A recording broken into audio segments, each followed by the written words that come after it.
As the new coronavirus spreads all over the earth like wildfire, claiming the lives of millions and leaving uncertainty in its wake, mankind is reminded that this is not the first global pandemic and most likely may not be the last.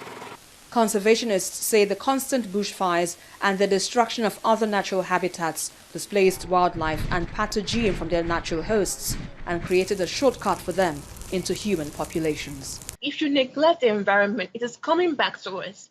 Imagine a drainage system is filled up, with PET bottles, with, different kind of dirt.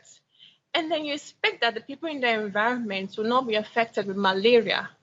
It's not possible because it is not being taken care of. According to the United Nations, nature is on the verge of breakdown. 1 million animal and plant species are likely to disappear due to a loss of natural habitat. The Intergovernmental Panel on Climate Change 2019 report says humans have severely altered 75% of land on the planet and 66% of oceans. Climate change poses a major risk to the world's food supply, and while better land management can help to combat global warming, reducing greenhouse gas emissions from all sectors is essential to keep global temperature rise below 2 degrees centigrade. In the days of lockdown owing to the pandemic, pictures surfaced online showing animals prowling some neighborhoods, searching for a place in the territory that they have lost, a sign of nature coming back. Working from home, which became the new norm, and the temporary reduction of greenhouse gas emissions opened new steps man could adopt to live differently. Pharmacological sciences depend largely on, plant and animal extracts, for the production of vaccines. And it means that certain plant species and animal species from which, some cure could be potentially sourced could have been depleted. So what that means is that myself and yourself, we are at the risk of not being able to find, pharmacological solutions to most of the diseases and pandemics that are still likely to occur in the future. Following these concerns, conservationists and activists highlight strategies that can be adopted to ensure the world heals for the sake of future generations.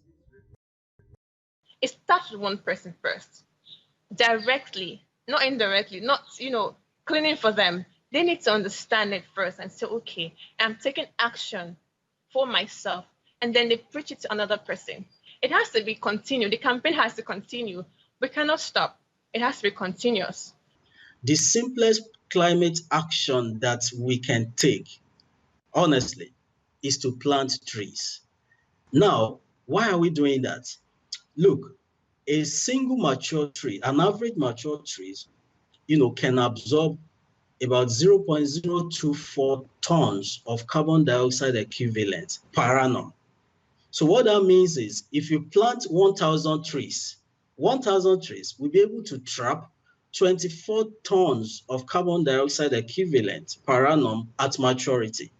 It has been said time and again, humans need to work towards fostering a fruitful relationship with this planet Earth because we rely on it for everything we need: food, clothing, and shelter.